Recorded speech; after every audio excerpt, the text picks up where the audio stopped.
Afternoon, ladies and gentlemen, and welcome to this Creative Cluster's Future Fashion Factory Startup Designers Skills and Support session. My name is Paul Alger and I'm Director of International Business for the UK Fashion and Textile Association.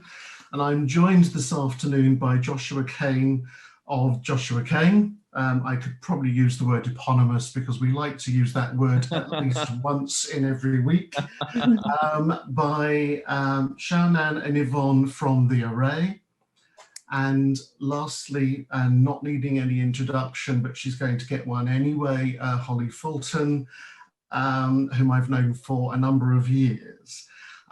Over the next 45 minutes, we are going to attempt, or I'm going to attempt to get from the panel information about why they started their businesses, how they started their businesses, what they got right, what they got wrong, and hopefully at the end some tips on what they as successful fashion businesses would recommend that companies coming through the ranks now should be looking at. Just a few words about me. I've been working for the UK Fashion Textile Association for over 32 years now, and primarily on the export side, where we give one-to-one business support to companies coming out, starting out. We take them to international trade shows, give them business advice. We have a website, which I think the details of will come up later, which comes up with all sorts of industry information, but particularly recently, very importantly, how to survive and thrive during Brexit. We have a Young Rise group of under 35-year-old businesses, and we also help to signpost those grants and that financial support which is out there. There is not a huge amount of it, as I know the speakers will confirm this afternoon. But what is there, we usually know where it is, and if we don't know where it is, we usually know somebody who does. So Joshua, over to you first of all, please. Please tell us how you got started and, well, over to you. Thank you for the short straw of going first. It's always a pleasure to be pulled up. So my name's Joshua Kane, designer and bespoke tailor. I started my own company 7 years ago in June. Yeah, June will be our 7th year birthday. And before that, I think it was 2009, I graduated from Kingston University. So I trained as fashion design, BA fashion design, and then went on a sort of career path of going from Jaeger to Burberry Prawsome and working with Christopher Bailey to then Paul Smith and working with Sir Paul to be the senior menswear designer for a number of years before breaking away and taking a risk and starting my own company, which was a bit of a whim decision, but based on the fact that I always loved making my own designs, and as I said, I trained as a bespoke tailor, so it was a natural progression. I started almost 7 years ago in my bedroom, making suits and selling them to my friends on Facebook. So not the most organized business model of that you can imagine, but it happened very quickly, and I had an opportunity, and I kind of took it, and overnight I just sort of started my own company, and then I've been running and chasing ever since to catch up with my own sort of hopes, dreams and aspirations. 7 years later, I've got a store in the West End, producing one runway show a year, which has been a conscious choice for a long time, not to do seasons and to do one show, because I generally don't believe my brand and my aesthetic, and we don't operate in terms of fashion and being out fashion or in fashion. It's always been about creating staple, iconic pieces based off an art story and a narrative. And obviously for the I'll use the dreaded C word, the COVID word. We've been working at a slower pace and just kind of adapting and digitalizing a lot of our designs since that. But yeah, still producing designs and collections, and finding new innovative ways to showcase them through all manner of different platforms and innovations I've been sort of cultivating and designing for the last 12 months. That was the short version. I could have gone on for about an hour about all the different things I'm doing, but maybe I'll give everyone else a chance to chat and you can kind of pick my brains as we go. That's brilliant, Joshua. Thank you very much for that. No problem. Over to Shaonan and Yvonne. Well, should I start first? Hi, everyone. I'm Yvonne. So I'm a women's wear designer and co-founder of The Array. And I think Shaonan will say hi in a bit, but Shaonan is my fellow co-founder. And we met at the Royal College of Art, where we did the MA in fashion. So we graduated 2 years ago in 2019. And straight out of graduation, we applied for the Creative Brand Accelerator program. The RCAs, they have an incubator department called Innovation RCA. So straight out of graduation, we joined this program. It's a 6-month program. And basically what we started doing is developing our graduate collection into a startup business. So I think we're kind of here today to share as like representing like designers really starting out right at the start. And to tell you about The Array, we are a brand dedicated to empowering the modern working woman.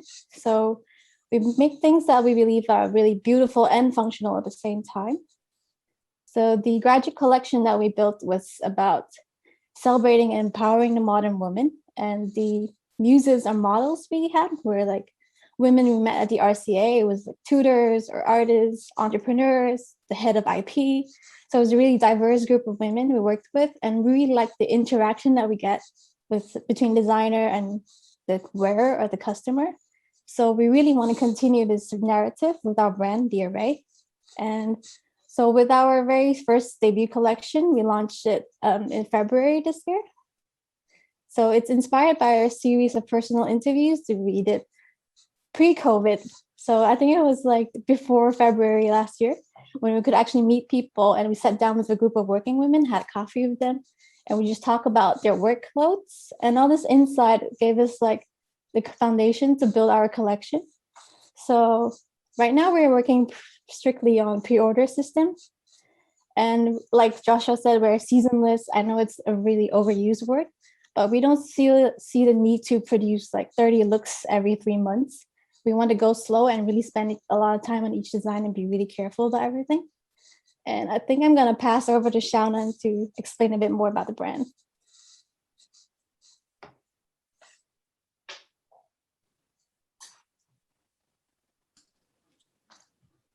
Shaonan? And then you're on mute. Hello, can you hear me now? Sorry, hi.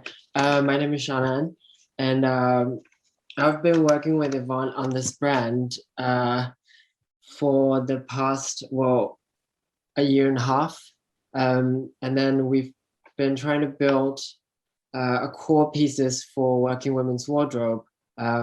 We're trying to focus on elevating women's workwear.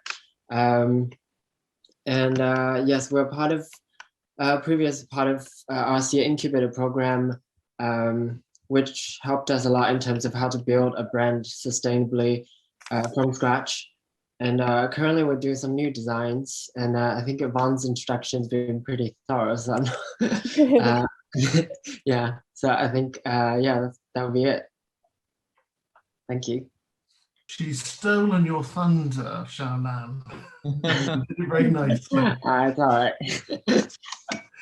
Thank you. Holly, over to you. Please tell us, I mean, we've got lots of questions for you later, but tell us in a nutshell what you'd like to tell us. I'll give you the abridged version.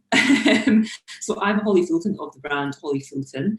My background is that I also graduated from the RCA, but sadly not in 2019. It was actually 2007 I graduated. And I, at the time, was lucky enough to get a job working for Lanvin. So I went straight from there to Paris and kind of did my time, if you like, on the luxury circuit, and learned a lot about how to put a collection together, about working with your consumer, having a sense, just a sense of luxury, really. And I was very lucky during that time to work across all departments. I worked across accessories and women's wear, and was really involved in getting to dip my toes into all the components, if you like, that make up a successful collection. I came back from that, and actually, if I'm honest, starting my brand was slightly unintentional, but I spoke to a fashionista, I spoke to Lulu Kennedy, and she was quite excited about my work and offered me the opportunity to take part in that showcase where 3 new designers from London show together on schedule at London Fashion Week. I think I had 7 weeks to make that first collection because it was quite close to the time. So it was a little bit of a baptism of fire, but also one of those situations where I didn't really have time to sort of have any doubt. So I just had to jump straight in and go for it, which was quite good. And I subsequently showed with Fashionees for 2 seasons, till spring summer 10. Then I became part of the kind of British Fashion Council circuit of funding, if you like. So I went through New Gen, Fashion Forward, assisted by the Fashion Trust. So I've had a very kind of supported journey, if you like, which is the case for a lot of kind of UK graduate designers. It's been an interesting journey. I've met Paul many times along the way, through various showrooms. We were lucky enough to also show mainly in New York and Paris, seasonally, also doing trips to LA and quite regularly showing overseas with the British Fashion Council as well. And I guess our brand really had a root in kind of quite a graphic print sensibility. That was our sort of USP. But the idea was always to kind of create a sense of contemporary luxury with our own kind of twist on it. So it was quite tongue-in-cheek, a lot of what we do at times. It was very based on materiality. So it was looking at unusual fabrications and always creating a total look. So we would make all the jewellery and all the accessories that sit alongside the women's wear pieces as well.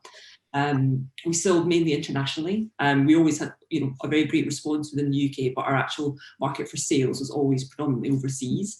And again, slightly unintentionally, but because all of our print is hand-drawn and hand-generated by me, it gave us quite a strong signature, if you like, from the very first show, which has proved to be very successful for collaboration. So a big part of our business is collaborating with other brands. And in the last 10 years, we've worked on over 50 projects across different media, different product types, often not actually fashion, often kind of potentially packaging or beauty and various different sectors. And that's a huge luxury for me as a designer. That's what I love, is being asked to transpose my signature onto a thing. And whether that is a jacket, whether it's a matchbox, it doesn't matter. But that's my kind of the challenge to myself that I really enjoy. But it's been, an interesting learning curve of running a business, and things that the sort of face of the industry has changed so much in the last kind of 3 years, I would say. And for us in 2016, we actually decided to kind of move all our manufacturing to the UK. So we made a conscious decision to reduce our kind of carbon footprint and to look at what we're doing and to look at the relationships that we had with our manufacturers. We had a very successful collaboration with John Smedley, and that was really kind of the foundation of wanting to bring everything back to home so that we could actually go and meet the factories and really have a very personal working relationship with them. And that changed the nature of the product that we were able to create, because previously a lot of the garments we were making were probably better travelled than me. They were going around the world twice to be embellished and printed and back again. So I think that kind of, again, presented new challenges, but has also allowed us to really kind of consolidate what we want to do and the kind of ethos that's important to us as a brand moving forward.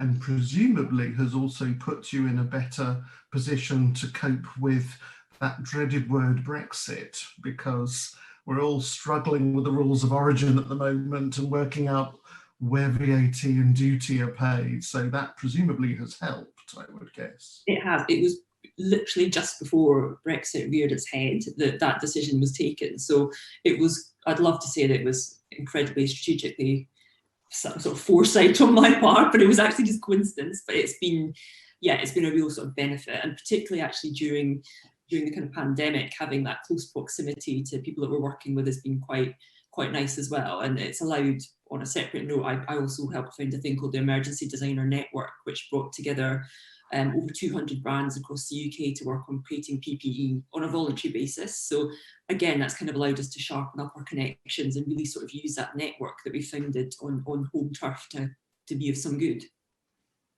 That's brilliant. Now, thank you for that. We have some questions coming in, and to those of you watching online, if you have questions for the panel, please put them in the Q&A tab if you possibly can, and we'll do our best to get through as many of them as possible. We have just been hearing from Holly about relocating her manufacturing back into the UK.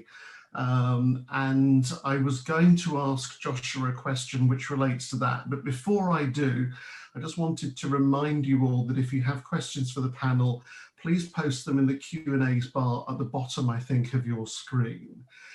So Joshua, Holly was just talking about relocating her business manufacturing back into the UK, which she very, very honestly said was perhaps slightly more by luck than by judgment, but it helped her to prepare for Brexit and for trading after Brexit. How much do you need to know about manufacturing to understand with British mills and garment workers, garment makers? To be able to work successfully, I mean, from my perspective, I just learned as I went, as needs must. I mean, I didn't formally train in fabric and weave, but we now, myself, design and weave 100% of every fabric in the collection in the United Kingdom, and we have done since we started. So anything featured in any of my shows, anything in the ready-to-wear collection or the made-to-order collection is British, uniquely designed, woven, and manufactured from a fabric perspective, and has always been one of my unique selling points. I think from my perspective, from the history of bespoke tailoring and the wealth of choice that's out there, right? For me, the experience needs to be much more than just being shown a few books that any of the major houses could hold from the fabric mills, and then really you're minimizing your product differentiation from one house to another. And for me, of course, the cut of the suit is very important, but it's so much about the fabric. So we've been designing and weaving all of our fabrics from scratch. Even when I started, as I said earlier on, 7 years ago, making suits in my bedroom, I had a wonderful relationship with a fabric mill I'd worked with for a number of years for some of the brands I was working with. And the first thing that I did when I set out on my own is I sent an email and said, I really want to play some loom trials for myself, which was sort of met with some hesitancy, but, you know, we began talking, we built a great relationship, and then ended up putting fabric trials in straight away, which led to my first ever piece order of 70 meters that I used every single miller scrap of to make something out of it, and I have been doing ever since. Did I just ask the question, or did I just start rambling? I'm not sure. No, that's brilliant. Thank you. I mean, when we're talking with manufacturers at UKFT, because we have this Let's Make It Here website, the big complaint that they always come up with is young graduates that don't know how to put together a tech pack. So obviously it's one of those things that, you know, on the one hand is the design and the inspiration and the story and the marketing, but the other side is you really do need to know the technical side of how to make a garment. Yeah.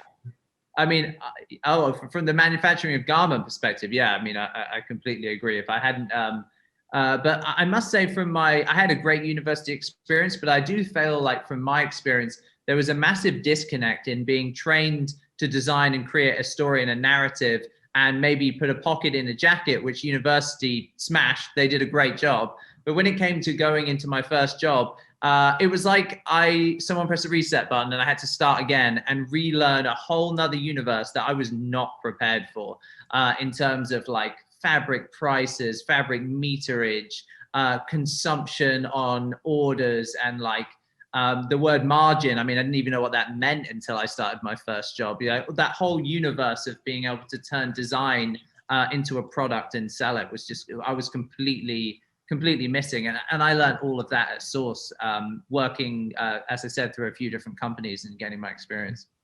I can see Yvonne's nodding her head, as indeed is Holly to that. I suppose Yvonne and Shaonan, you manufacture very proudly in London, as indeed is Holly to that. I suppose Yvonne and Shaonan, you manufacture very proudly in London, as indeed some feedback there. Yeah. Bit of an echo.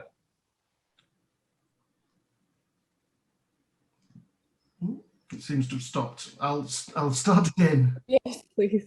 Oh, good. Okay. Yvonne, I was going to say that you both, you and Shaonan, manufacture very proudly in London. How easy is it working with UK manufacturers, for example? I think the tougher part for us was to find the right manufacturer. I think we use directories online, like the ones at UKFT or just Google Maps. And then we visit, I think, about 10 different factories in London. And right now we're working with 2 partner factories that produce all our garments here.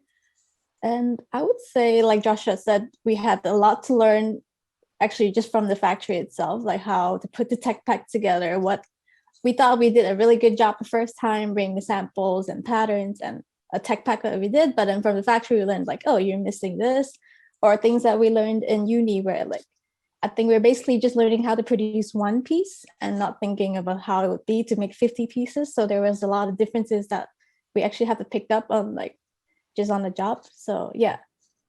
That's great. And Holly, you're doing this across a total look, so a whole range of different products. So you're dealing with jewelry companies, you're dealing with fashion companies, you're dealing with printing. Presumably you need to know as much as they do about the physical side of manufacturing those goods.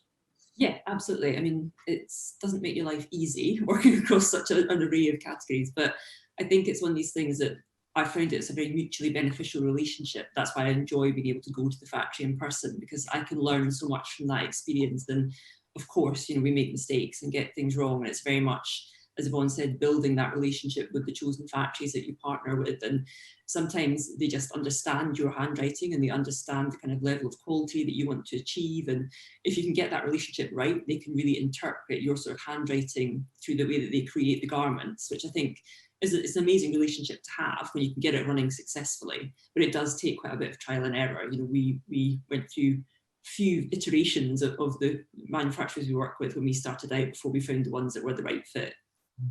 And I'm picking up on a question that somebody sent in, going back to your PPE experience with Phoebe English and various other London Fashion Week designers. Did you go straight out to factories that you already had a relationship with, or how did you do that? I mean, it was the most, from where I was sitting, it was the most extraordinary thing to watch a group of designers in the beginning of a pandemic thinking our business could end up folding tomorrow, but we're going to concentrate every waking hour making PPE for hospitals. I take my hat off if I will wear it. Joshua can take his hat off on my behalf. But how did you do that? It really started, again, sort of as a reactive thing. I was contacted by the Royal London Hospital and they were short of supplies. I was sitting there as an individual thinking, okay, what can I do? And I knew Phoebe English had a big sustainability network. So I sort of started a discussion with her. She was already speaking with Bethany Williams. So the three of us then kind of thought, okay, we can galvanize, hopefully, we thought 10 designers, we thought we could get together for this. And then we were joined by Cosette McCreary as well, who sort of handled the kind of PR and logistical side. And before we sort of knew what was happening, we had, mainly through people volunteering to be a part of it, we made some kind of outreach to a few of the bigger brands. So for example, John Smedley, who I already knew, they were kind of an early one to work with. But yeah, we kind of got over 200 designers and individual makers kind of in the end under the same umbrella. And it really, I think it kind of highlighted the agility of our industry, and it highlighted also having those manufacturing connections. So we had some incredible factories. Tower Garments was one who I will give a particular mention to, who did, I think they made about 5,000 sets of scrubs for nothing, just because they had time and production was uncertain. So they, it was amazing to have them make that investment as not as a design-led business, but as a manufacturing business, into kind of contributing to that. So I think it was, hopefully, made a few connections for the people who were involved under that umbrella with UK manufacturing as well. But it certainly highlighted the kind of the craftsmanship and the sense of community that there is in fashion within the UK, I think. And was there, Holly, something that you as a group of designers learned and took away from that experience that will improve or change your businesses when you go back, now that you're going back to the day job? Yeah, I think probably sort of one of the key things was just actually how, as I mentioned, the agility, like the speed that we were able to kind of make things happen at, compared to sort of discussions that were being had by Whitehall and by government. We started and it was an incredibly slow process. So we then sort of took things under our own umbrella, if you like, and were able to quite speedily, if you're used to making stuff for a fashion show, then you're used to making stuff happen very speedily. And within 48 hours, you can have quite a lot together. So I think it kind of reminded us again of just the quality of work that is in the UK and how lucky we are to have peers that we can have those discussions with. It's not a sort of a closed industry, if you like. There's a lot of sharing of information and a real kind of sense of a design community, which is a great, a fantastic thing to be a part of and to work under. And I think, just for me, it kind of highlighted not being closed to opportunities. It reminded me that we could, it's not, PPE is not our skill set, but we were able to kind of adapt what we knew to kind of fit the job quite quickly and still kind of achieve, hopefully make a difference in the situation. That's wonderful. Which segues very nicely into my next question, which is for Yvonne and Shaonan. You decided to launch a business as we were going into a pandemic. Now, traditionally at UKFT, we always say those businesses that survive their way or launch through a crisis tend statistically to come out really well at the end of it. But how did you do it? Why did you do it then? And has it helped or hindered your business? So, well, we hope like what you said comes true, that like businesses that launch in a crisis turn out well. But basically, we were supposed to launch last year in May in a joint exhibition that was held by the RCA. Of course, everything got canceled in March, and we really took a few months out. And Shaonan actually went home, and he got stuck back home in Hangzhou for a few months too. So we had a few months out like to rethink our collection, also because we're doing women's workwear. And as we all know now, like work culture is so different. So we really had to pivot our collection and our designs. And we took that like 6 to 8 months to do that. And I don't regret taking the time to do that, because I think we came out with a much stronger collection in the end. And to launch right now, it's scary. We don't, like, our presence is only online exclusively. And we hope in the summer things will open up and we can be able to have some sort of physical presence. It's daunting, but I think we just have to focus more on how we could really get our brand out there, even if it's just on the online sphere. That's great. It's been very interesting watching how companies have pivoted the way they work.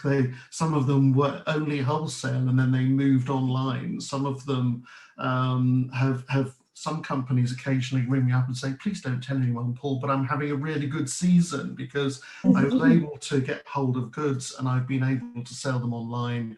And I suppose the challenge for some of them is to pivot back to some degree of wholesale once the world opens up. We've probably got about 10 minutes left of our session today, so I'm going to start taking some more questions if they come in. I suppose from my side, while those questions are coming in, I just wanted to ask you if you had 3 top tips each to a company starting out now, what would they be? Maybe if I go to you first, Joshua. Yeah, I mean, for me, I can only speak from my personal experience, and personal being the operative word. Everything that I've done for my brand has been, and anything that's worked has been the most truest and personal from a design point of view, or a narrative, or creating a story or a collection. It's been very, if I've kept it true to what I personally love and what I believe in and what I feel is great and what I want to wear or what I see my audience wearing, it's been a success. And it's really, my main point of advice would say, as a designer, starting your business or starting a collection or creating something, is even when you doubt yourself and you've done all those really long hours and you've overlooked at something and you're ripping it apart after already falling in love with it 3 times over, is just stay really true to your own design identity and what you love. And don't be distracted by, oh, this designer's doing that, and now someone's doing this, and now I've seen this, and this is getting a great response because this person's done it. Just stay so true to what you love and what you do and who you are as a person, as a designer. And that's always been something I tell myself, like, you know, as designers, when you've done the whole night in the studio and you can't even see straight anymore. You just got to walk away and just remind yourself that, you know, doing what you're doing is what's got you that far, and to stay true to it. That was one. That's one. And you've got others. Yeah, I mean, I think that would be the main piece of advice. 2 other things would be, I think the word commercial, like from when I was coming through university, was like a dirty word. Like starting my own business, it was like, oh, it's commercial. It's bad to be commercial. And I think that, like, I don't know whether it's the same now, but I'm sure there's a version of it. But understanding the importance of creating things that people want and that self-perpetuates your brand to go further. there's no next collection if you haven't sold the one that you've just done. So being susceptible to creating something that people actually want to buy more than one off, or it is so important to tell a young designer. I just remember being at university and someone was like, would use that word as a negative, like you've done something commercial, like that's awful. Even tutors, and I love my tutors to some respect, you used it as a negative, and I think it's the most amazing word. For something to be commercially viable means people want it, and if people want it, that's incredible. That's like the biggest compliment. When someone messaged me and says, I love that design that you did, I want to buy it, like that's just like what an amazing feeling that is. So create more of that as a designer. Just find a way to be comfortable with that concept and stick to it, I guess. And I suppose it's the difference between having a hobby and a business, isn't it? You know, business is there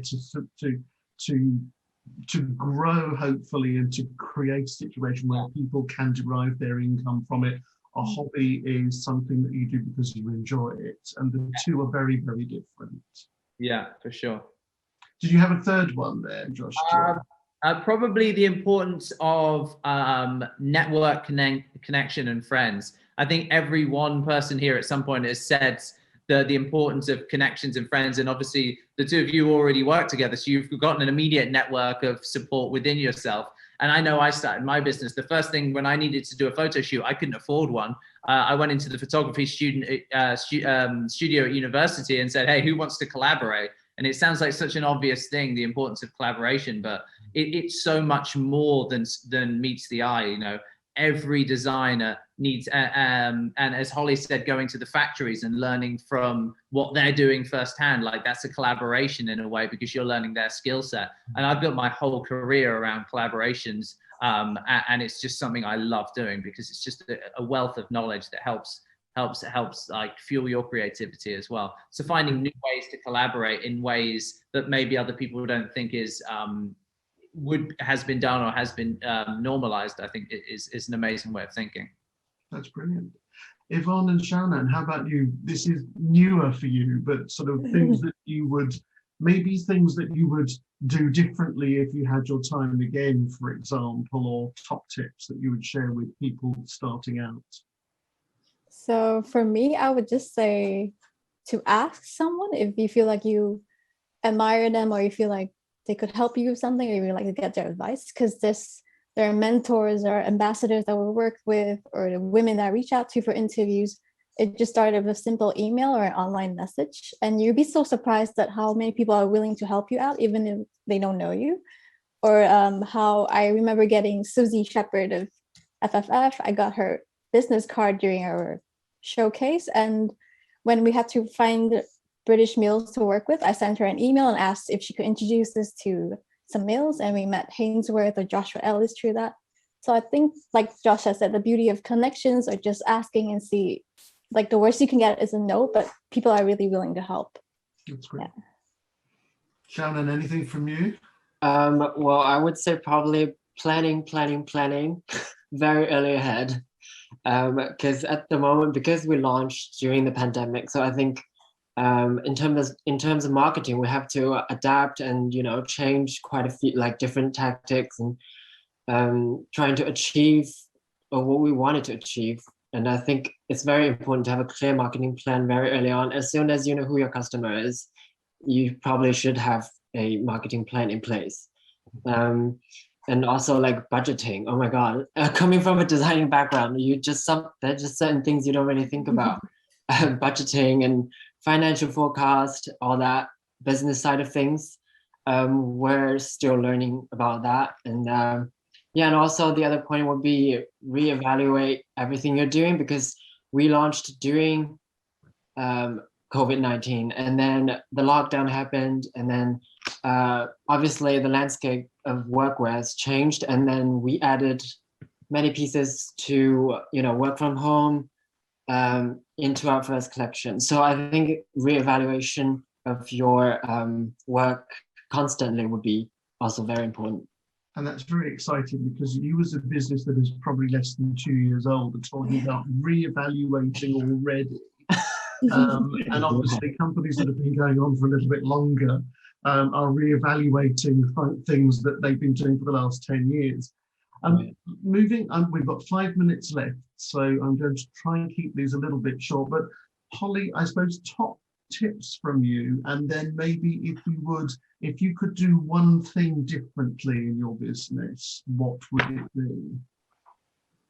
Top tips would be probably similar to what everyone else has said. Really, creatives don't always like doing the things that are potentially perceived as the boring aspects, but the vital aspects to enable you to fulfill your creative vision. So don't ignore the cash flow, do the strategic plan, keep an up-to-date 5-year business plan, and keep it rolling as you move seasonally.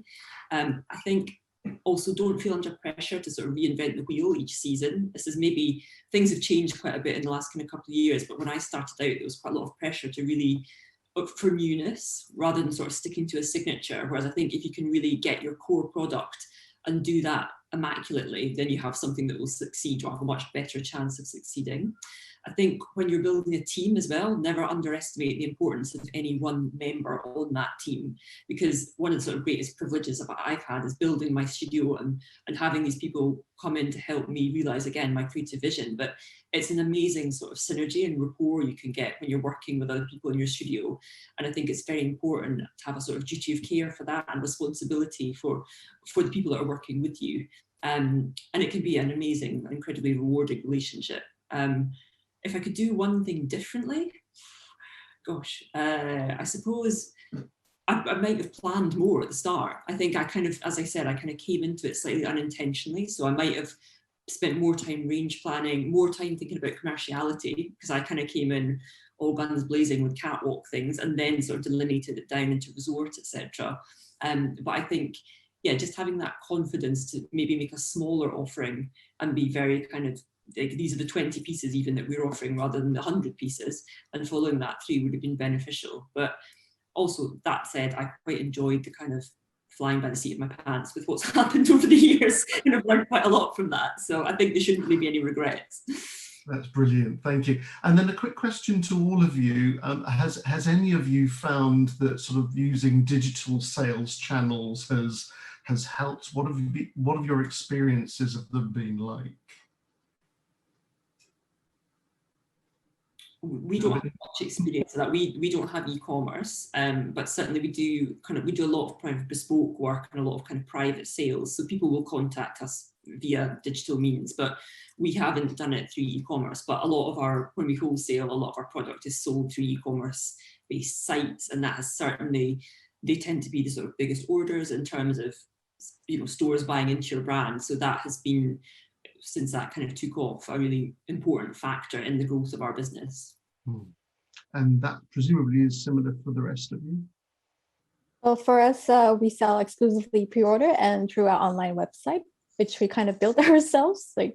So I think as a startup designer, we have to be so flexible and to kind of learn different things besides just working on a creative process. So I think that's how it's been.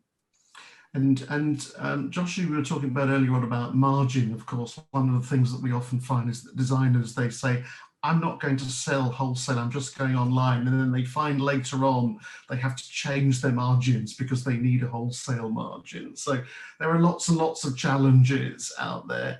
Can I ask you where you found but all of you again, because time is running out, which were the sort of the key networks that have helped you to get your businesses going? Maybe starting off with you, Joshua. I mean, for me, my trajectory has been a bit different. We've never wholesaled, and I've had no intention to.